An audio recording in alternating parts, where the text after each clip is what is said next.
এই মৌলবাদী গোষ্ঠী যারা ধর্মের নামে দেশে দুঃশাসন চালিয়েছিল, জঙ্গিবাদ চালিয়েছিল, যারা স্বাধীনতার সময় সংগ্রামে এদেশের মানুষের বিরুদ্ধে অবস্থান নিয়েছিল, যারা এদেশের মা বোনদেরকে ধর্ষণ করেছিল, তাদের গাড়ি দিয়ে আবার এদেশের পতাকা একটা সময় তুলে দেওয়া হয়েছিল। যে মানুষটি কাঙ্ক্ষিত সেই স্বাধীনতা তার জীবনে তোয়াক্কা না করে নিয়ে এলেন, সেই মানুষটিকে তার বাঙালি হত্যা করেছে।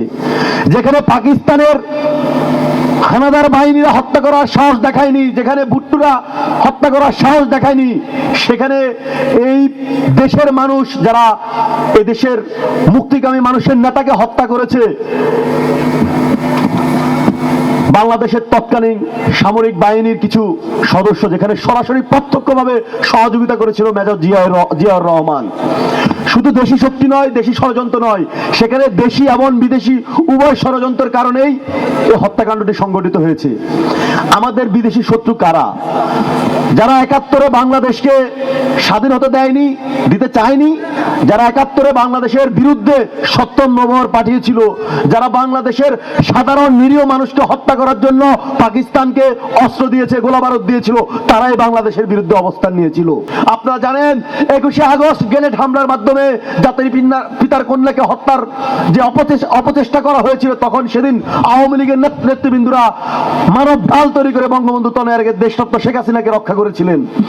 সামনের দিনগুলোতে আমরা দেখি এই অপশক্তি, এই মৌলবাদী গোষ্ঠী যারা ধর্মের নামে দেশে দুঃশাসন চালিয়েছিল, জঙ্গিবাদ চালিয়েছিল, যারা স্বাধীনতার সময় সংগ্রামে এদেশের মানুষের বিরুদ্ধে অবস্থান নিয়েছিল, যারা এদেশের মা বোনদেরকে ধর্ষণ করেছিল, তাদের গাড়ি দিয়ে আবার এদেশের পতাকা একটা সময় তুলে দেওয়া হয়েছিল।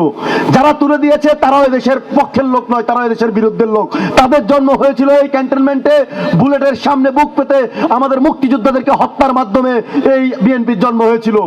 তৎকালীন সময়ে জিয়াউর রহমান হ্যাঁ না ভোটের মাধ্যমে এদেশের মানুষের সাথে যে ছলনা করেছিল, সেটি তারা ঘটাতে চায় আবার। সংগ্রামী সাথী ভাই বন্ধুগণ, যখন তারা স্লোগান দেয় ৭৫-এর হাতিয়ার গর্জে উঠুক আরেকবার, তখনই স্পষ্ট এই ৭৫ কারা ঘটিয়েছে। এই বিএনপি, এই জিয়ার সৈনিকেরা, এই খালেদা জিয়ার দোসররা, যারা পরবর্তী সময়ে এদেশে জঙ্গিবাদ প্রতিষ্ঠা করেছিল, এই বিএনপিরাই সেদিন জিয়াউর রহমানের নির্দেশে সেদিন ৭৫-এর হত্যাকাণ্ডটি ঘটানো হয়েছিল। বাংলাদেশ ছাত্রলীগের নেতৃবৃন্দ রয়েছি, আমরা যারা বাংলাদেশ ছাত্রলীগের কর্মী রয়েছি, আমরা একটি শপথে প্রতিজ্ঞাবদ্ধ। আমরা আমাদের জীবন দিয়ে হলেও জাতির পিতার কন্যাকে রক্ষা করব। জাতির পিতাকে আমরা হারিয়েছি, জাতির পিতার কন্যাকে আমরা হারাতে দিতে পারি না। আজকে সময় এসেছে একটি যুদ্ধে যাওয়ার, আজকে সময় এসেছে একটি যুদ্ধে জয়ী হওয়ার, যে জয়ী হওয়ার মাধ্যমে ৭৫-এর শক্তিদেরকে আমরা চিরতরে বিজয় করব। এখন যৌবন তার মিছিলে যাওয়ার তার শ্রেষ্ঠ সময়, এখন যৌবন তার যুদ্ধ যাওয়ার তার শ্রেষ্ঠ সময়।